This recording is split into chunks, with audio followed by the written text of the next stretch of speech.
이렇게 나는 들었다. 한때 세조는 라자가하에서 웰루와나의 다람쥐 보호구역에 머물렀다. 그때 위사카 남신자가 담마딘나 비구니에게 다가갔다. 가서는 담마딘나 비구니에게 절하고 한곁에 앉았다. 한곁에 앉은 위사카 남신자는 담마딘나 비구니에게 이렇게 말했다.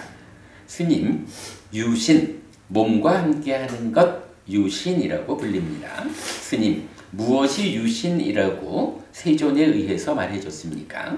도반 위사카여, 이것 오취온이 유신이라고 세존에 의해 말해줬습니다. 즉 색취온, 수취온, 상취온, 행취온, 식취온입니다. 도반 위사카여, 이것이 오취온이 유신이라고 세존에 의해 말해줬습니다. 이것 오취온이 유신이라고 세존에 의해 말해줬습니다. 자, 여기서 우리가 가장 자주 만나는 용어 중에 하나죠. 사까야. 사까야라는 단어가 이제 첫 번째 주제로 나왔어요.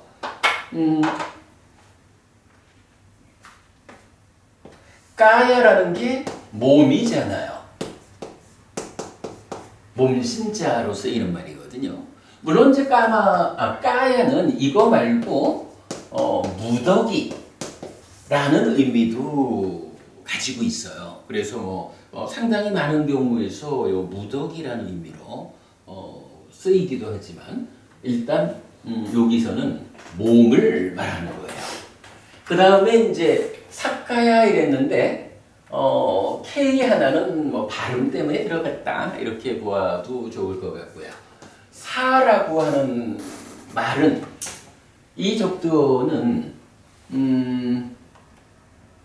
이게 이제 문법적으로는 그래요.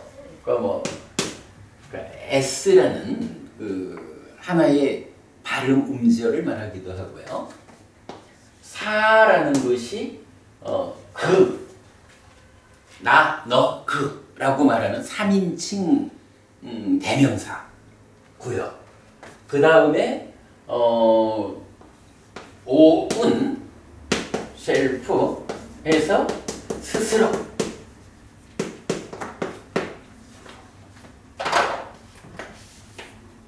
스스로라는 의미를 가지고 있어요. 요 우리 칠불통계에 보면 제악막작 중선봉행 자정기의 시제불교 이래 되죠. 그럴 때 우리가 그거 번역 잘못했습니다 라고 말하는 게 자정기의라고 번역이 되어 있지만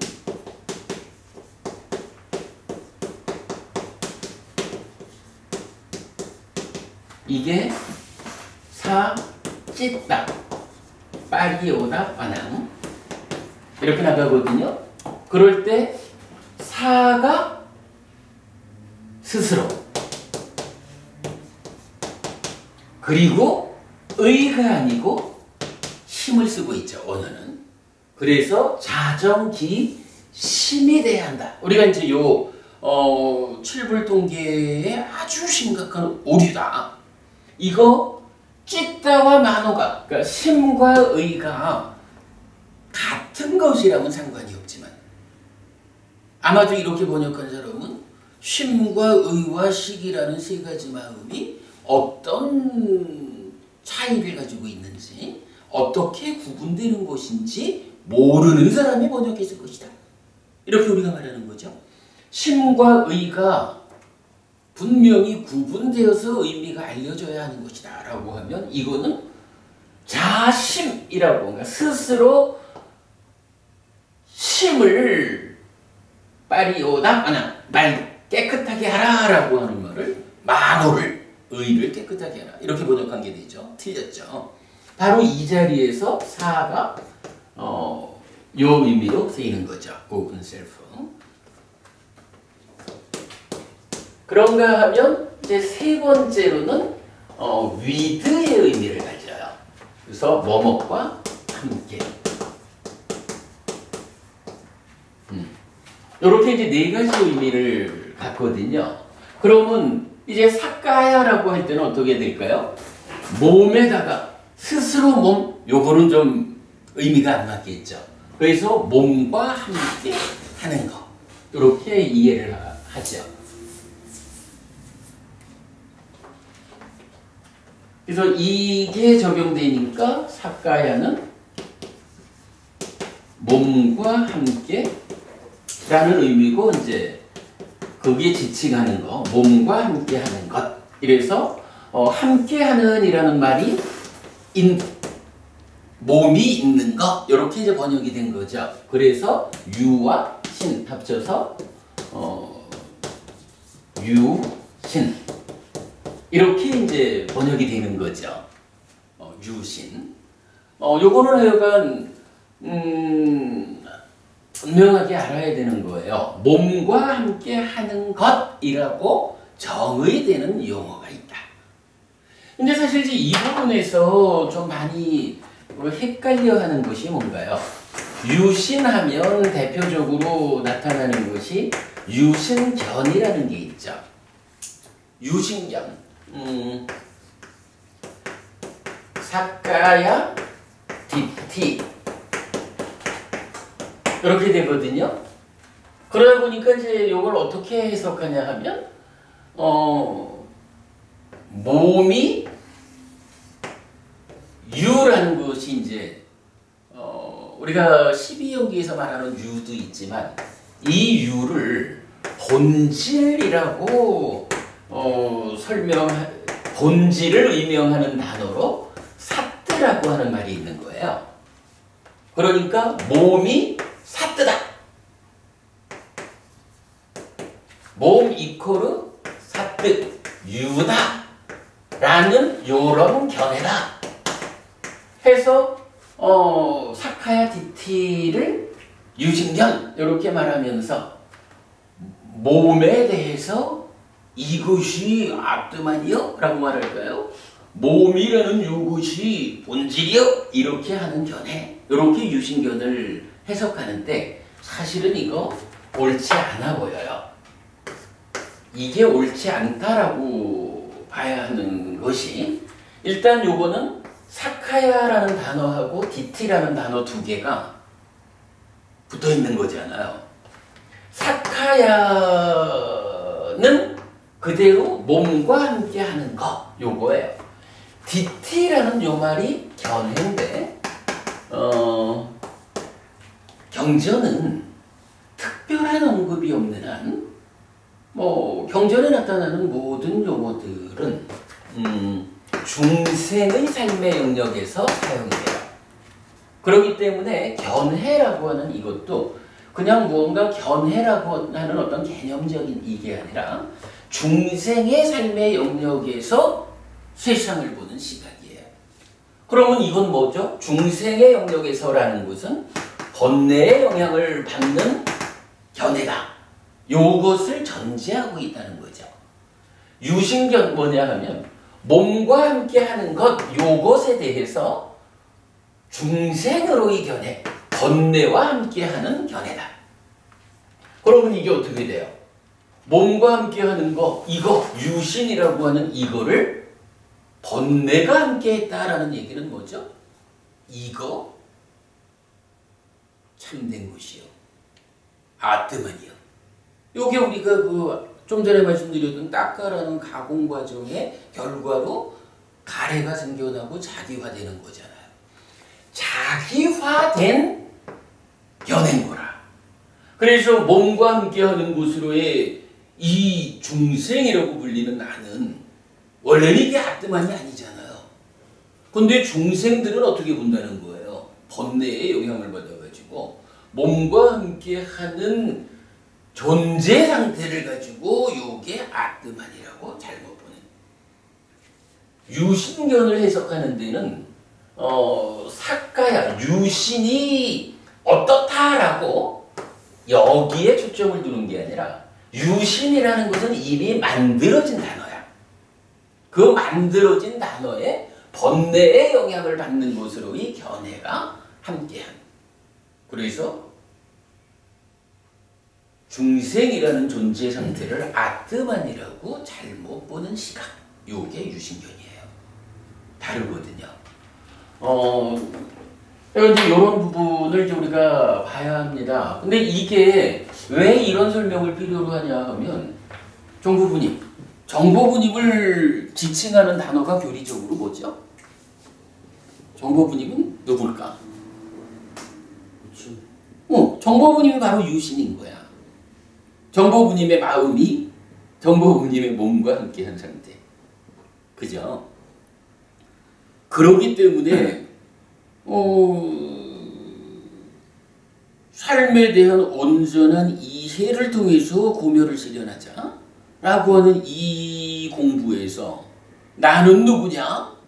나는 몸과 함께하는 존재 상태, 중생이라고 불리는 그러한 상태, 요 개념을 명확히 가지고 출발하지 않으면 공부가 어려운 거죠. 요 개념 아주 중요한 개념이다라는 것을 좀 보기로 하고요. 그리고는 이제 경전은 계속 그때 뭐라고 했어요? 위사카라고 하는 남자 신자가 담마딘나라는 비구니 스님한테 질문을 했거든요. 유신이라고 불립니다. 몸과 함께하는 거라고 불립니다. 부처님은 여기서 그렇게 표현을 했죠. 무엇이 유신이라고 세존에 의해서 말해줬습니까?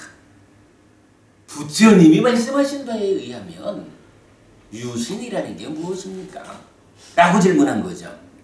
이게 중요한 개념이에요. 부처님께서 뭐라고 하셨습니까? 이거 뭐 아무개 담마딘나 스님 당신 말씀보다 당신이 배워서 아는 부처님에 의한 말씀은 무엇입니까? 이렇게 접근하는 거예요. 아무리 지금도 2600년의 세월이 부처님과 우리 사이에 있다 해도 그 세월 가운데 있는 누구 이야기 요거 중요한 게 아니에요. 어떻게 우리가 그분들을 통해서 전승되었지만 부처님에 의해서 설해진 바는 무엇입니까? 요렇게 접근하는 공부 자세. 이렇게 경전은 말해주는 거죠. 자, 그러면서 그랬더니 이제 담마딘나 비구니 스님이 말하기를 오취온이 있습니다 라는 거죠. 오취온이라는 것이 있습니다. 이건 무엇이냐 하니 오온에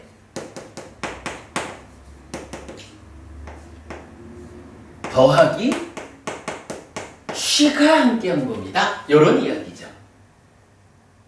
그런데 오온이 무엇냐라고 하니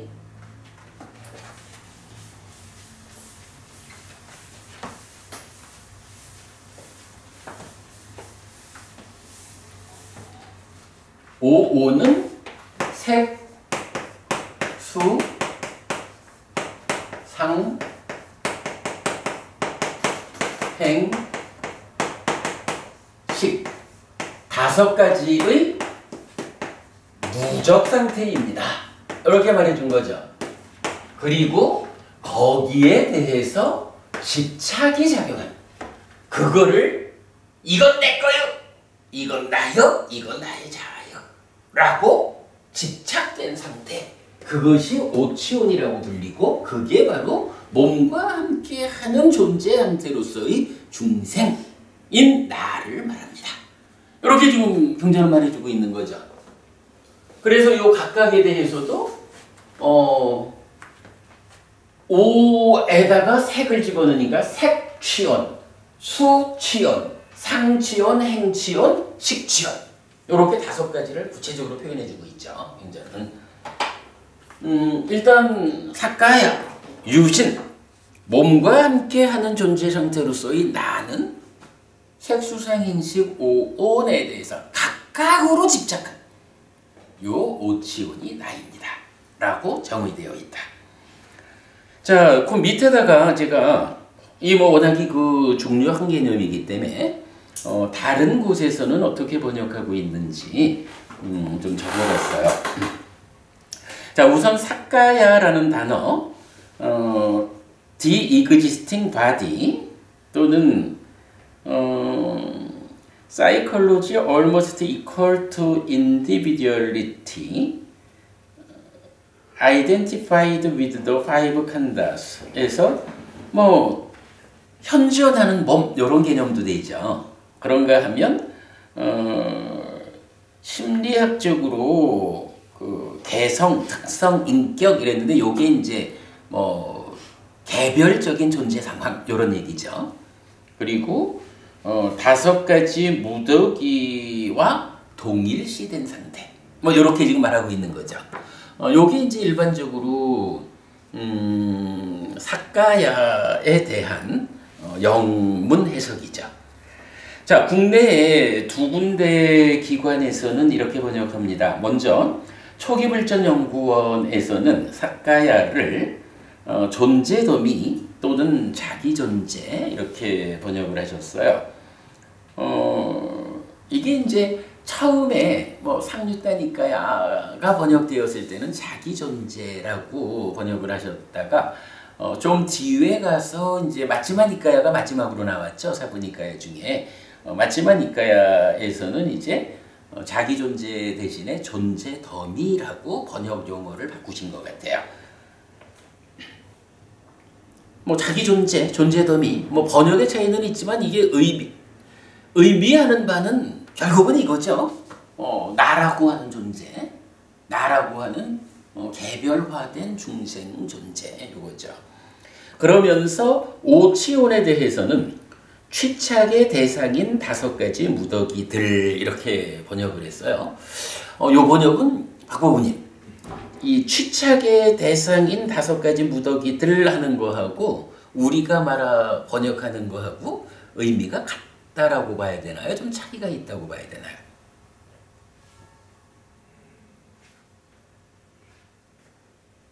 저는 이거 사실은 조금 차이를 보거든요. 색수상행식 오온이라는 게 집착의 대상이다라고 보는 것도 가능하죠. 그러나 그보다는 이제 저는 좀 더 비중을 두는 게 이게 그냥 집착되는 대상들이 5개가 있어. 이 개념보다는 바로 그 5가지 말씀하시는 집착의 대상이 되는 것들에 집착된 상태. 집착을 구체적으로 집착하기 위한 대상이 있다라는 거하고 그 대상에 구체적으로 집착을 해서 붙잡았더니 어떻게 됐어? 유신이라고 불리는 내가 됐어. 요건 조금 다르죠. 어쨌든 이제 우리가 분명히 봐야 되는 것은 오치온이라고 하는 것은 몸과 함께하는 존재 상태로서의 내가 무엇이냐라고 정의할 때 색수상행식 오온 각각에 대해서 집착된 상태, 그래서 그게 나라고 불리는 상태, 내가 되어진 상태, 요걸 말하는 거죠. 오온을 대상으로 보는 것보다는 집착되어서 내가 되어진 상태, 이게 오치온이다. 약간의 차이는 좀 있어 보여요. 자, 한국바할리성전협회에서는 사카야를 이제 개체라고 번역했어요. 그러니까 individuality 개념이겠죠. 그리고 오치온을 5가지 존재의 집착다발 이렇게 번역을 하셨는데 뭐 초불련하고 좀 유사한 번역인 것 같아요. 자, 그 다음에 영역을 몇 가지 봤어요. PTS에서는 오운바디. 오운바디면 어떻게 봐야 되나? 스스로의 몸 이렇게 되나요? The five groups of grasping. 집착의 5 무더기. 타니사로 비쿠께서는 self identification. The five clinging aggregate. 뭐 다 이건 뭐 유사한 얘기겠죠. 시스터 우팔라완나 비구니 스님이겠죠. self, the five holding message, Lord Chalmers, personality, the five attachments to existence. 뭐 이제 가장 유명한 분이죠. 비쿠 보디. 그러니까 보디 스님은 Identity, The Five Aggregates Affected by Cleaning 이렇게 번역하고 있어요. 뭐 어쨌든 뭐 다 유사한 이야기입니다. 유사하게 이제 각각이 뭐 용어를 달리해서 번역하는데, 우리 지금 7군데, 국내외로 7군데의 번역을 받지만 요 한 가지는 좀 우리가 분명히 짚어가야 될 것 같아요. 사카야가 개체다, 나라고 하는 개별적인 존재다 이렇게 말하는 거 다 좋은데 왜 요것이 그런 의미를 가지게 되는 것일까? 라고 할 때 몸이라는 개념만을 가지고 우리가 접근해서는 안 되죠. 몸과 함께 한다라고 할 때는 정부부님, 함께 한다라고 할 때는 무언가가 먼저 있는 거죠. 누가 몸과 함께 하는 거예요? 마음이. 그 개념을 우리가 놓치지 않아야 된다는 거죠. 지금 여기 전체적으로 보면 하여간 이거를 자기 존재다, 개체다, 뭐 셀프, 그래서 자기 자체를 말하고 있지만 그러니까 이 용어가 어떤 의미를 가지고 나라는 존재를 지칭하는가라고 할 때 사실은 이게 이제 이 차이예요. 좀 전에 여기 지웠지만은 사까야에서 사를 사뜨라고 그간에 해석이 되어 있었기 때문에 사뜨라는 것과 몸이라는 여기에는 몸이 본질이요 이런 개념의 구성이 되잖아요. 그래서 이제 우리가 설명하는 이런 부분이 잘 안 온 것 같아요. 그러나 사를 위드라고 해석하는 순간 어떻게 돼요? 어차피 부처님은 삶의 틀을 말해주고 있다고요. 몸과 마음이 함께해서 구성되는 내가 어떤 메커니즘적으로 살아가느냐. 그 가운데 괴로움이 생기고 소멸하고 이거기 때문에 사카야의 사에다가 굳이 다른 의미를 넣을 게 없는 거예요. 뭐 몸과 함께하는 상태라는데 뭐 누가? 당연히 마음이지 뭐. 마음이 몸과 함께하는 상태로서의 존재 상태를 말하고 박거부님 그럼 이거요.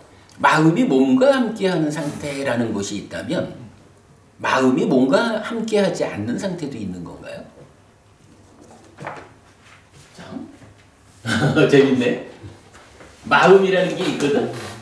근데 이게 사카야 지금 위드 몸이야. 이러니까 이게 사카야가 됐거든요. 유신. 이래서 이제 나라고 하는 존재 상태가 됐거든. 위드한 몸이라는 것도 있나요? 네. 있어요? 네. 어떤 거죠? 죽었을 때. 응? 죽었을 때, 사망했을 때.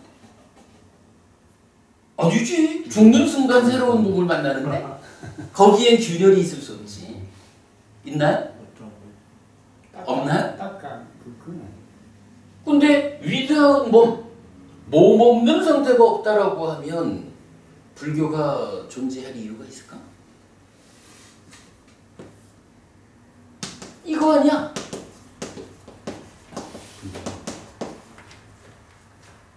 이게 뭔가요? 몸과 함께하지 않는다라는 얘기는 살아있는 동안에는 이미 몸과 함께하죠. 몸의 죽음 이후에 어떻게 되는 거예요?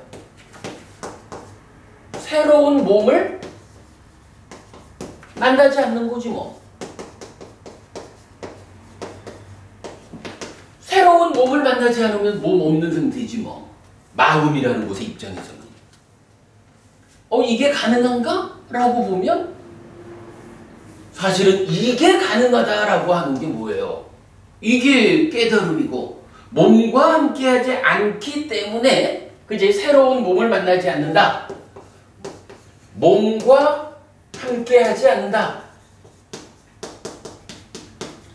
달리 말하면 유신이라는 중생으로 태어나지 않는다 요 얘기잖아. 중생으로 태어나지 않는 요 상태가 윤회에서 벗어난 거죠. 아라한이죠. 깨달음이고 해탈이고 열반이고 그러죠. 물론 여기서는 그러면 그 몸과 함께하지 않는다라는 그 마음의 존재 상태는 어떻게 되는 거지?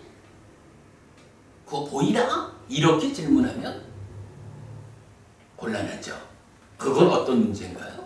바로 14무기에서 열애는 죽음 이후에도 존재합니까? 존재하지 않습니까? 존재하기도 하고 존재하지 않기도 합니까? 존재하는 것도 아니고 존재하지 않는 것도 아닙니까? 라는 요거 뭔가요? 우리가 우이독경 얘기를 하죠. 소규의 경을 읽어주면 소가 못 알아먹잖아. 그거 못 알아먹는 소의 문제일까요? 읽어주는 사람의 문제일까요? 소의 문제지 뭐. 그래서 우리가 이렇게 얘기했죠. 몸과 함께하는 삶의 영역이라는 건 중생의 영역이잖아. 중생의 영역이라는 것은 뭐예요? 무명과 가래의 방해. 무명에 덮이고 가래에 묶여있는. 그래서 존재의 본질, 몸과 함께하지 않은 상태를 보자. 그 상태를 알아야겠다라고 하려면 무명에 덮이고 가래에 묶여있는 중생의 입장에서는 어때요? 부처님 말씀은 그거 알려지지 않는다.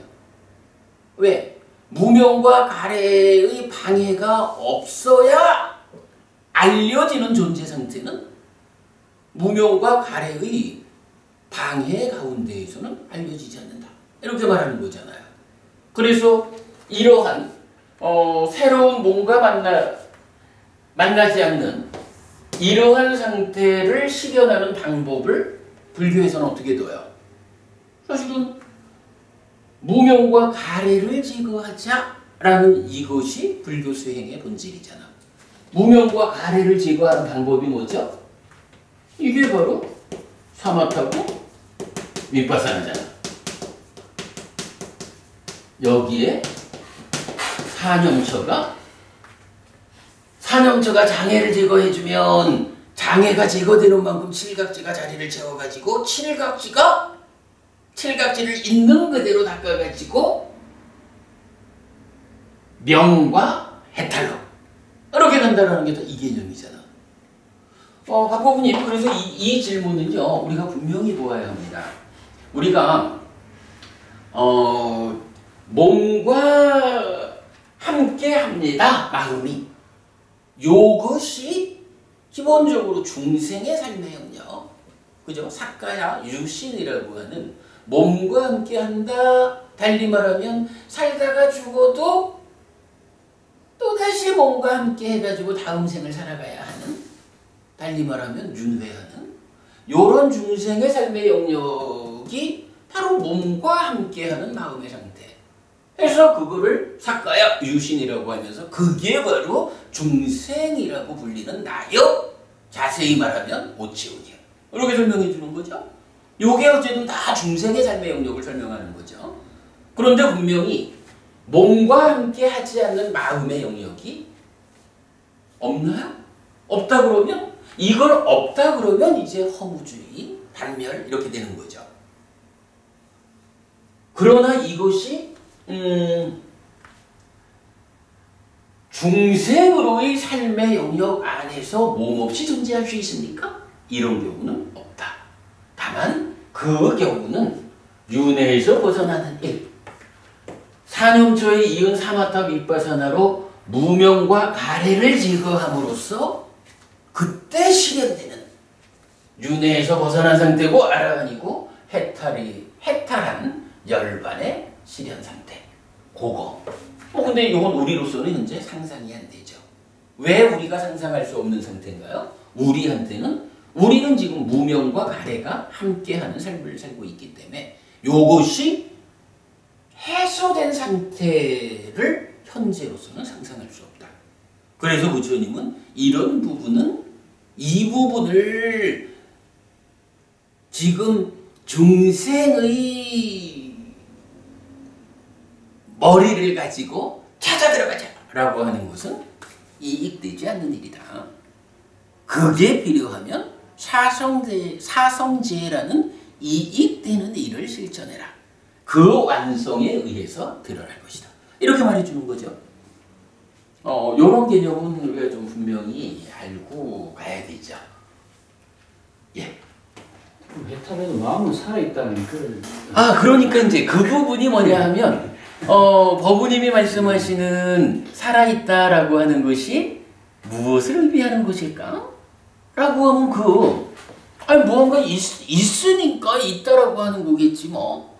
그런데 그런 있다라는 개념이 사실은 이게 무명과 가래 위에서 개념화되는 있다라는 거거든요. 그러면 없는 것까? 라고 해도 그것도 무명과 가래 위에서 개념화된 없는 거거든. 있기도 하고 없기도 한 것도 마찬가지, 있는 것도 아니고 없는 것도 아닌 것도 마찬가지라.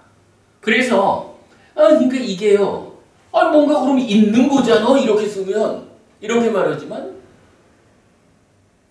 없는 것이 아니다라는 개념을 이렇게 표현했다라고 방편적으로 말을 할 거나, 분명히 이게 우리가 아까 말했지만 중생들의 삶의 영역에서 견해라는 말도 쓰였다 하듯이 이런 번뇌 위에서 중생으로 살아가는 사람들이 사용하는 언어의 개념에는 속하지 않는 거예요. 그러니까 결국은 13무기 이쪽에서 답을 안 하는 게 있습니까? 답을 안 해요. 뭘까요? 그럼 없습니까? 거기에도 답을 안 해. 뭘까? 이래서 중생들의 사유 가능한 네 가지 모두의 경우에 대해서 답을 안 함으로써 바로 그 중생들의 사유의 영역을 벗어나 있는 무명과 가래의 영향 밖에 있는 어떠한 상황. 이거는 중생들의 언어 영역으로 설명될 수 없는, 사유가 미치지 않는 이런 개념인 거죠. 그러나 이제 분명히 우리가 이런 개념은 생각을 해야 됩니다.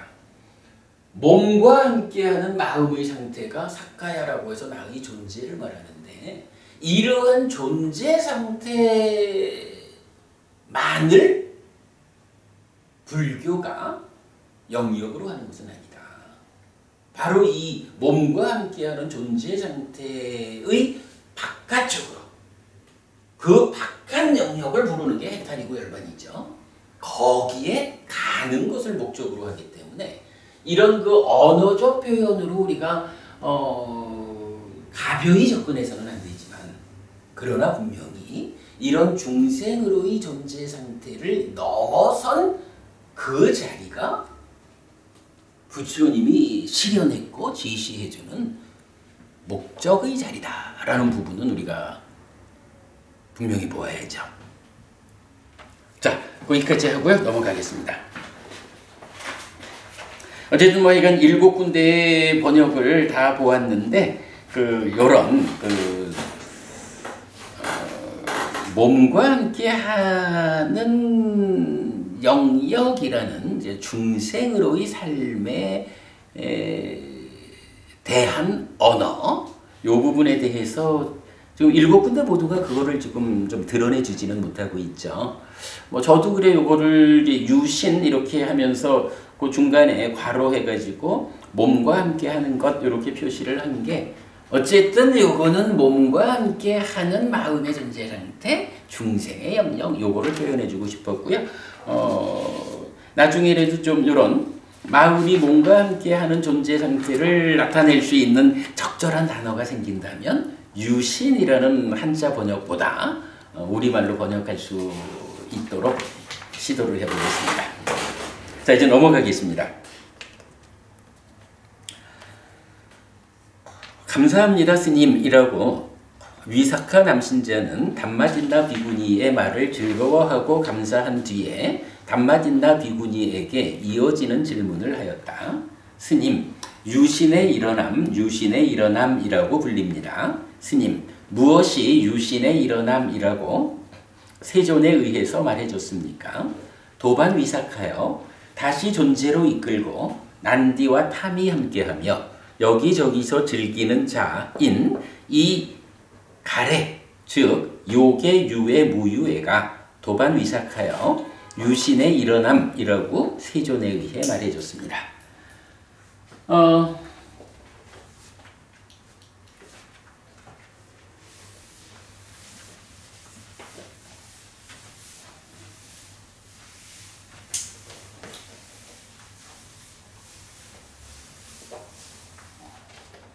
이제 사성제적인 설명을 하는 거죠.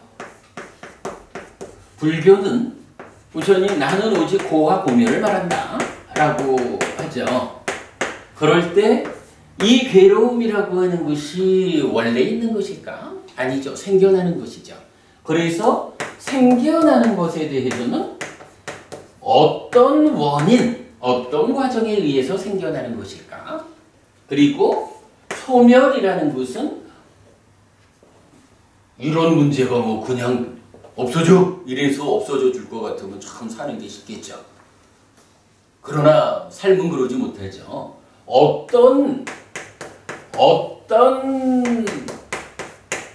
소멸의 과정, 어떤 실천을 통해서 괴로움은 소멸하는 것일까? 괴로움의 소멸은 괴로움의 원인이 되는 것을 해소함으로써 고멸이 실현되는 이런 상태를 보여주죠.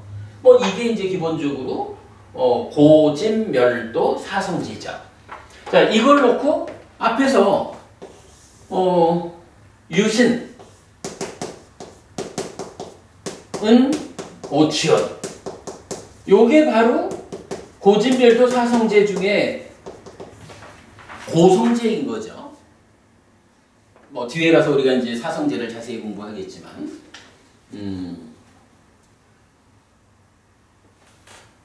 예, 유신, 오치원이 고성제이고요. 그러면서 이제 유신의 일어남, 고집을 말하는데 이제 담마진나 스님은 어떻게 답을 줘요? 가래가 있다.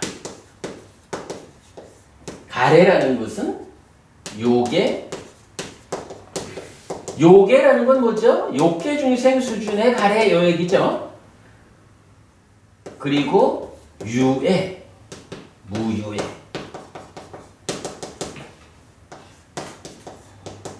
이렇게 번역이 되지만 욕계 중생 수준의 가래와 존재에 대한 오염된 마음 이런 개념이죠. 존재에 대한 오염. 무유의 존재가 없음에 대한, 그래서 단멸 이 개념이죠. 유는 상견이다. 무유는 단견이다 라는 거 우리가 이전에 공부한 바가 있죠. 뭐 이렇게 이제 가래를 말하고 다른 경전의 경우에서는 12연기를 요 고멸도의 자리에 제시하기도 하죠. 고집의 자리에. 그래서 괴로움의 원인 또는 발생 과정은 가래거나 12연기 이렇게 나타나죠. 근데 여기서는 일단 가래가 바로 그거다.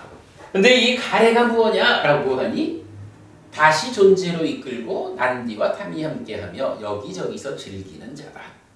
가래 때문에 또 태어나게 되고, 가래라는 것은 식이 탐을 만들어서 한번 몸집을 부풀린 심이 난디를 만들어서 또 한 번 몸집을 부풀린 가래. 요 개념으로 우리 알죠? 난디라가 사하겠다. 그리고 이것이 여기저기서 즐기는 자. 여기저기서 즐긴다라는 개념은 집착이라는 개념하고 통하는 거죠. 그래서 가래라고 하는 요 오염된 마음이 집착된 행위를 하는 이런 식으로 이제 설명이 되죠. 자, 유신의 일어남입니다. 그 다음에 스님, 유신의 멸이라고 불립니다. 스님, 무엇이 유신의 멸이라고 세존에 의해 말해줬습니까? 도반위삭하여 오직 그 가래의 완전히 빛바랜 소멸, 포기, 노음, 풀림, 집착의 경향 없음, 이 도반위삭하여 유신의 멸이라고 세존에 의해 말해줬습니다. 뭐 지금 고멸이란 무엇입니까? 라고 하니까 요거는 그대로 괴로움을 일어나게 하는 고집의 멸, 이렇게 말하는 거죠. 고멸이라는 것은 괴로움이 소멸한 거예요. 이렇게 우리가 개념을 알지만 사실은 괴로움이 소멸했다라는 것의 구체적 의미는 뭐냐 하면 괴로움이 조건에 의해서 생겨나는 것이기 때문에 괴로움을 생겨나게 하는 그 조건 그 자가 소멸한 거. 그게 고멸이야. 이렇게 말해주는 거죠. 그랬더니 그 다음에 스님, 유신의 멸로 이끄는 실천, 유신의 멸로 이끄는 실천이라고 불립니다. 스님, 무엇이 유신의 멸로 이끄는 실천이라고 세존에 의해 말해줬습니까? 도반위삭하여 오직 이것 8요소로 구성된 성스러운 길, 팔정도가 유신의 멸로 이끄는 실천이라고 세존에 의해 말해줬습니다. 즉 정견, 정사유, 정어, 정업, 정명, 정정진, 정념, 정정입니다. 바로 이거죠. 화살표를 이렇게 더 그어봤지만 고멸이라고 하는 것은 고집의 멸이기 때문에 고멸로 이끄는 실천, 고멸로 이끄는 실천이라는 것은 고집을 소멸시키는 실천인 거죠. 그래서 8요소로 구성된 성스러운 길, 즉 팔정도가 원래 이제 고멸도는 실천이기 때문에 요거를 중도라고 하죠. 그리고 중도는 팔정도 바로 그 길의 실천, 이렇게 되는 거죠. 그래서 팔정도를 실천함으로써 괴로움을 일어나게 하는 가래를 소멸하죠. 또는 괴로움이 생겨나는 과정인 12연기의 진행 과정을 끊어내자라는 게 바로 고멸을 실현하기 위한 실천이다. 이렇게 정의가 되는 거죠. 고멸도라고 해가지고 바로 그냥 고멸의 실현 이렇게 접근하는 것보다 고집의 해소를 고집을 해소해주면 고멸은 저절로 실현되는 거. 요게 교리를 보는 바른 시각 이렇게 되겠죠. 자, 이렇게 해가지고 여기까지가 이제 사성제를 교리문답의 작품경에서는 일단 사성제를 설명해 준 거죠. 그죠? 사성제가 나왔어요. 자, 그 다음에 스님, 집착이 곧 오치온입니까? 아니면 오치온과 다른 것이 집착입니까? 도반위삭하여 집착이 곧 오치온인 것도 아니고 오치온과 다른 것이 집착인 것도 아닙니다. 도반위삭하여 오치온에 대한 욕탐이 거기서 집착입니다. 그랬어요. 박범님, 이건 무슨 얘기 같아요? 오치온이라는 것과 집착이라는 걸 놓고 집착이 그대로 오치온인가요? 아니면 오치온은, 그러니까 집착은 오치온이라는 거하고는 다른 어떤 것이 있는 건가요? 이렇게 질문한 거죠. 이렇게 보면 되겠습니다. 우리가 지지난주쯤에 메커니즘 이야기할 때 그 얘기 했었죠. 식과 명색, 그리고 육내입처, 육외입처 해서 이제 위자나띠를 하죠. 이때 여기에 욕탐이라는 게 이제 무명의 요소로 오잖아요. 그런데 이 욕탐이 몇 개의 경전이 알려주는 바에 의하면 식과명색이라는 것은 여기에는 촉과 자극이가 들어있지만 그건 지금 삶의 작용성이고 동력이고 요건 사실 오온이잖아요. 그죠? 이 오온을 붙잡아가지고 오치온으로 만드는 일을 누가 한다 그랬죠? 이거 욕탐이 한다 그랬죠. 그래서 욕탐이 오면서 첫 번째 일이 오온을 오치온으로 만드는 일. 그럼 오치온이라는 얘기는 뭐예요? 유신이요. 나라는 존재 상태요. 이렇게 된 거죠. 그런가 하면 이게 오면서 뭐 위자나띠에 참여한다라는 얘기는 그대로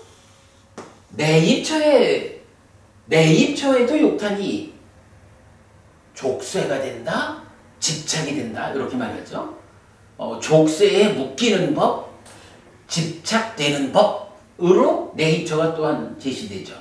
그러면 내입처가 욕탐에 의해서 묶였다, 집착되었다 라고 할 때 어떤 현상이 나타나요?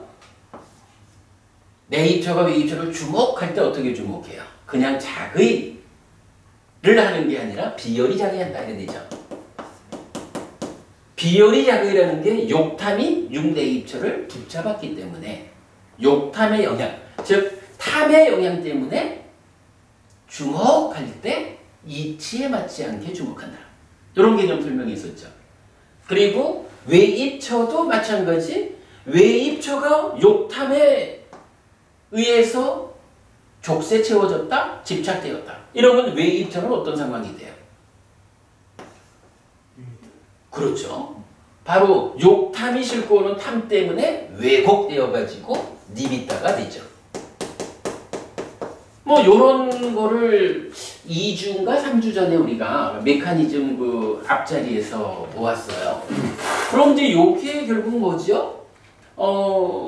오온이라는 거하고 욕탐이라는 거하고 오치온이라고 하는 요 사이에 뭔가 관계가 있죠.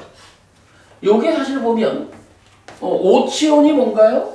오온하고 집착이라는 두 가지가 함께한 것. 그래서 집착된 오온이 오치온이잖아. 근데 지금 여기서 질문을 뭐라고 했냐 하면 집착이라는 요것이 오치온입니까? 라고 처음에 물은 거예요. 그럼 그 얘기는 뭐예요? 오온 없이 집착만 있으면 오치온이요? 이 얘기가 되잖아. 그러니까 뭔가 좀 애매하죠? 그런가 하면 두 번째로는 집착이라는 요거는 오치온하고는 다른 겁니까? 이렇게 물었어요. 그러면 오온에 집착해가지고 오치온이 내가 된다 라고 말하는데 그 집착이라는 게 오치온하고는 다른 것이다 라고 하면 그건 이게 다르다라고 말하면 어떻게 돼요? 이게 나의 오온에 집착해서 나라는 오치온이 되잖아. 다른 곳에 있다라고 하면 어떻게 되는 건가요? 너의 오온에 집착해서 너의 오치온이 되면 그건 내가 아니잖아. 너가 되는 거지.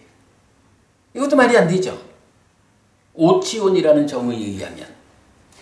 이래서 이제 답이 어떻게 되는 거냐 하면 집착이 곧 오치온인 것도 아니다. 오치온과 다른 것이 집착인 것도 아니다. 오치온에 대한 욕탐이 거기서 집착이다. 이렇게 말하는 거예요. 그건 뭔가요? 오치온이라는 요것에 대해서 욕탐이라는 개념이 뭐죠? 식과명색이라고 하는 오온이라고 말하지만 사실은 요거 해탈된 존재를 말하는 거 아니죠? 그러니까 오온이라고 말하지만 사실은 이 식과명색인 유신의 상태는 사실은 이거는 중생의 상태니까 오온 자체가 아니라 오치온의 상태라고 보아야 된다고요. 그것에 대해서 욕탐이 붙잡아서 다시 오치온을 만들잖아. 넘어가요. 그래서 여기서 이제 담마딘나 비구니 스님은 그렇게 말을 하는 거예요. 집착 자체가 오치온인 건 아니야. 오온 없이 집착만을 가지고 나라고 할 수는 없거든요. 그죠? 분명히 착수장애인식 오온이 있는 상태에서 집착할 때 그게 나지 오온 배제하고 집착이라는 그것만 가지고 나라할 수는 없잖아요.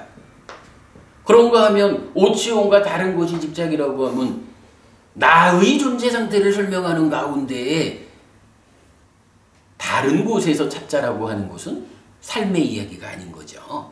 그러니까 그것도 아닌 거예요. 그래서 여기에 오치온에 대한 욕탕,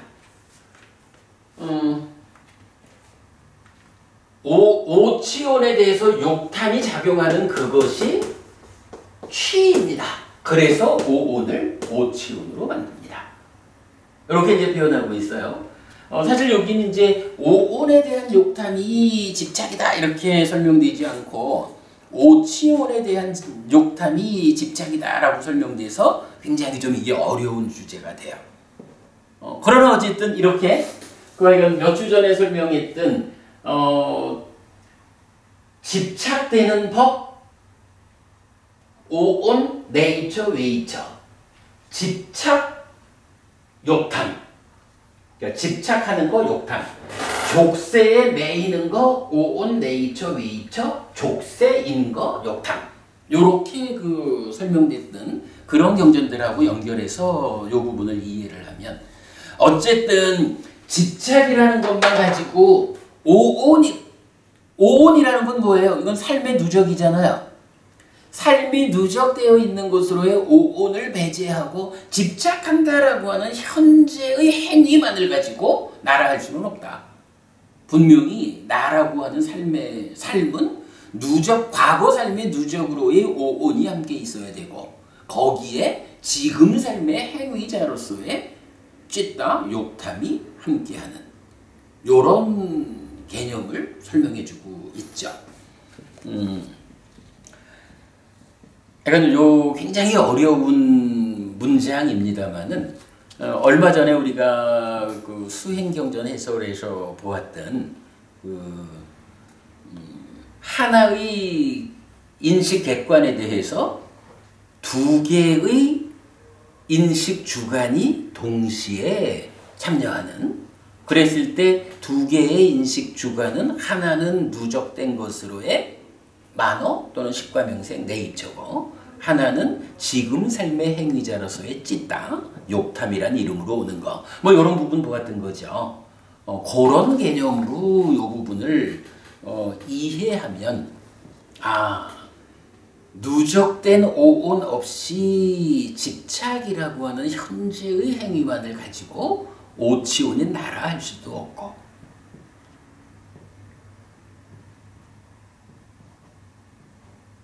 그 밖에서 행위를 찾을 수도 없다라는 개념 이해하도록 하겠습니다.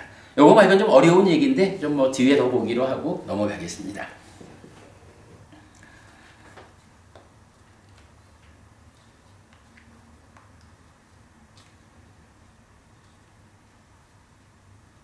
사실은 제가 오늘 이 경전을 시작부터 한번 그러니까 경전 전체를 보자라고 결정을 한 거는 지금부터 나오는 요 이야기 때문인데요.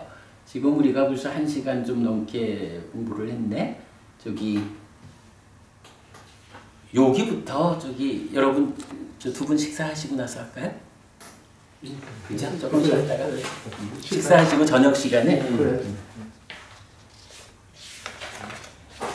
해야 할 양이 많으니까 여기 식사하시고 오셔서 7시 정각에 딱 수업 시작해가지고 2시간 딱 해버립시다.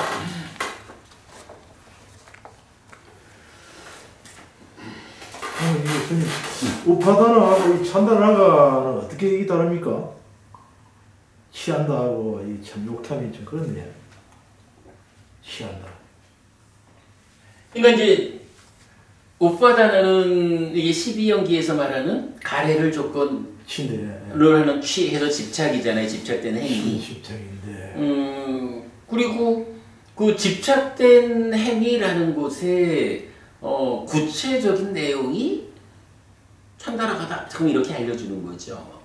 구체적인 행위를. 예. 물론 이게 집착이라는 것은 네 가지 집착으로 나오잖아요. 뭐 욕치, 견치, 개궁치, 가거치. 이제 그렇게 이제 이 집착이라는 것이 어떠한 그 질적인 것들로 구성되느냐 이런 측면도 설명이 되고, 가래를 조건으로 하는 행위여서 집착된 행위다 이렇게 설명이 되고 하는데, 이게 메커니즘적으로 보면 욕탐이라는 이름으로 와서 오온도 붙잡고 내입초도 붙잡고 외입초도 붙잡는다. 붙잡는 거니까 집착인데 그 붙잡는 일을 구체적으로 누가 하느냐? 욕탐이 한다. 이런 개념으로 보셔야 되겠죠. 그것도 오온에 대한 이런 욕탐을 집착이라고 하면 안 되는 거예요. 응? 오온에 대한 그 욕탐을 집착이라고 하면 안 될 거예요. 좀 어렵게 쉬운 게 아니네 이런 거예요. 그러니까 지금 이제 그렇게 말하고 있는 거잖아요. 그러니까 그러니까 오온이라는 자체가 나의 지난 삶에 누적된 결과물이잖아. 그렇지. 거기에 대해서 욕탐이라는 것이 붙잡는데 그거를 집착이라고 한다라는 거잖아. 지금 법원님 말씀이 그 말씀 아닌가요? 오치온에 대한 욕탐이 이래 되어 있으니까 여기는 지금. 그러니까 이제 그 부분은 제가 어렵다라고 말씀을 드린 거죠. 치니까 무조건 예. 그 측면으로 본 거죠. 왜냐하면은 그래 바로 그 식과명색이라는 게 있지만 이 식과명색 자체가 촉과 자기를 배제하면 그게 오온인데, 오온 자체가 사실은 그 자체가 깨끗한 놈이 아니라 머물렀다라는 것은 이미 오염 상태로 머물러 있는 거잖아. 그래서 그 부분을 오온에 대한 욕탐이 집착이다 이렇게 안 하고 오치온에 대한 욕탐이 집착이다 이렇게 표현을 한 걸로 이해를 하자. 제가 이렇게 말씀드린 거죠. 그렇게 밖에 이해를 할 수가 없네. 나는 이 정선율 이해하면 좀 헷갈리네. 그러니까 이게 방금 이제 정법부님이 그 정확한 이해신 것 같아요. 그러니까 말씀하시니까 우리는 어차피 중생이니까 그렇죠. 온전한 오온이 있는 게 아니고 오치온 그렇죠. 상태다. 그래 그렇죠. 그렇게 보는 것밖에는 다른 방법이 없어요. 교수님 지난주에 메커니즘 설명했듯이. 예. 그래, 그냥 그 설명이 말입니다. 사과야 말입니다. 네. 마음이 with 몸, without 몸, 이 부분에 대해서 그지. 근데 일단 요거는 선생님 그 말씀도 이해는 하겠습니다만은 일단 마음이 몸과 함께한 상태, 몸과 함께하지 않는 상태, 몸과 함께하지 않는 상태를 해타 열판이라는데 이러면 일단 이해는 갑니다만은 이 남들의 일반 사람들은 오해를 할 것이 못하게 맞습니다. 그게 분명히 오해와 같은 이런 존재에 있는 것으로 이렇게 오해를 할 수 있기 오해 맞습니다. 그게 오해될 수 있는 상황이니까 거기에 곁들여서 무명과 가래라는 뭐 이런 부분까지를 함께 말해야 됐고, 그리고 이제 사실은 이제 그 부분을 경전이 유사하게 설명해 주는 게 왜 저 그런 경전들이 있잖아요. 저기 뭐 까마귀 바위인가 뭐 이런데 이제 그러니까 아라한이 죽었다고. 그러니까 마라가 이제 부처님한테 와서 그러죠. 아직까지 아라한이 되지 않은 당신 제자가 자살했지 않소? 뭐 이렇게 이제 와서 따지듯이 얘기할 때 부처님이 그러지 마라. 그는 아라한이 되었다. 라고 말할 때 이제 마라가 그 아라한이 아니라면 그 마음이 어딘가 있어야 되고, 그러니까 이제 태어나야 하니까 뭐 마라이자는 쉽게 찾겠죠. 근데 이제 그 죽은 아라한의 마음이 어디에 있을까라는 걸 이제 찾아 나서잖아요. 그래서 뭐 막 찾아다니는데 부처님이 이제 제자들한테 저기 저 검은 연기 같은 거 저게 지금 마라가 그 이름이 뭐더라 이건 그 아라한이 죽었는데 그 마음을 찾느라고 저렇게 헤매고 있지만 그건 찾아지지 않는다 이렇게 말을 하잖아요.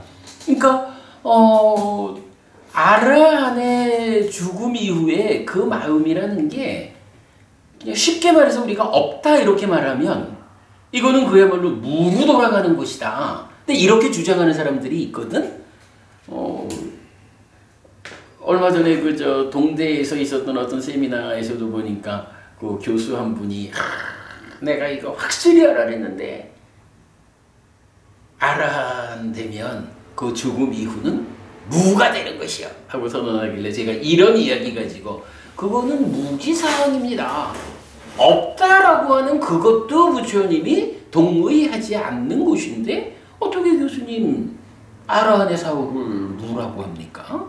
라고 제가 좀 따져 물었던 적이 있어요. 마찬가지 이제 그 마라가 아라한의 사후에 이 마음이 어디로 갔을까?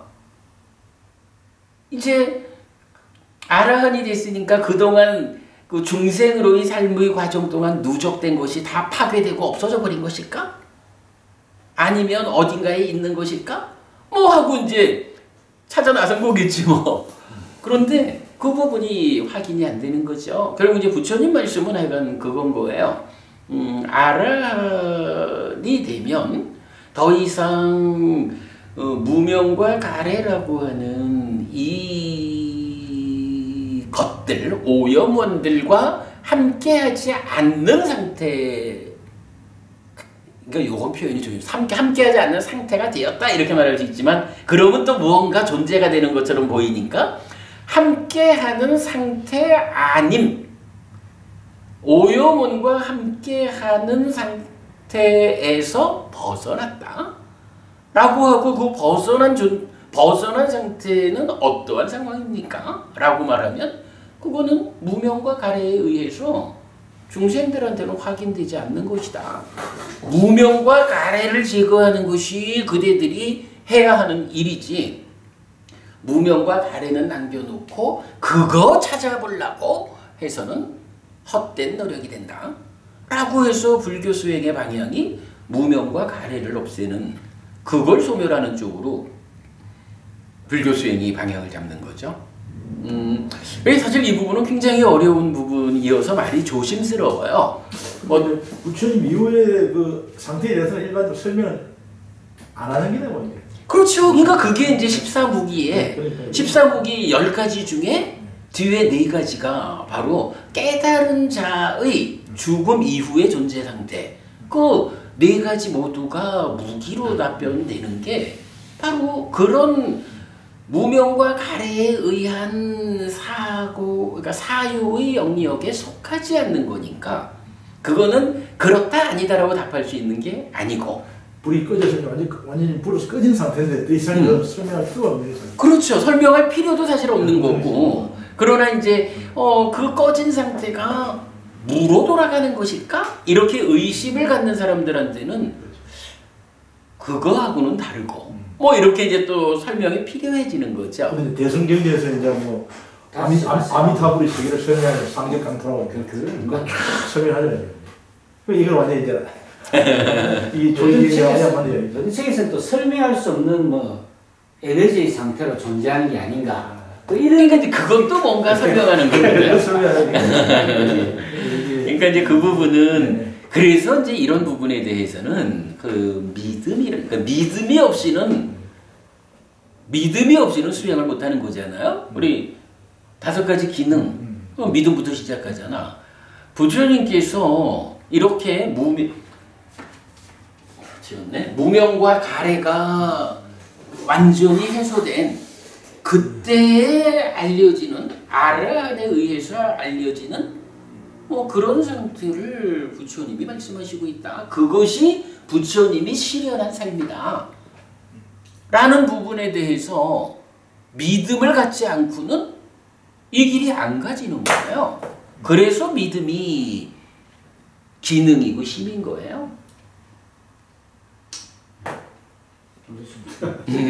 조기 경전의 가르침을 따라야 되는데 대승경전에서는 하여튼 부처가 된 이유로들이 뭐 설명이 되어 있으니까. 그래 또 새로 이제 해내나. 그래도 뭐 상격강토라고 아미타불이 상격 설명되죠. 그리고 어쩌면 뭐 저는 이라데 이 이제 옛날 토인들 이제 원신들한테 이걸 설명할 수 없잖아요. 뇌폴이라는 거를 이제 그 자기들 모르니까 설명할 수 없는 뭔가 안 있게 되냐 해서 근데 설명할 수. 그러니까 그게 이제 어찌 보면 유사한 이야기죠. 그러니까 제가 뭐 그 우이독경 얘기를 하는 것도 그렇고 결국은 무명과 가래에 그러니까 무명에 덮이고 가래에 묶여 있는, 표현하자면 옛날 그 원시인들의 삶, 그런 삶에서는 설명할 수 있는 방법이 없는 거예요. 그게 이제 좀 유사한 개념인데, 그렇다고 할 때 그러니까 쉽게 말할 수는 없는 거고. 어쨌든 하여간 무명과 가래라고 하는 이 두 가지 오염원이 제거되어야만 확인되고 실현되는 그런 상태. 가장 쉬운 방법은 알아내 되는 방법밖에 없네. 네. 뭐 유일한 방법이지 뭐. 유일한 방법이.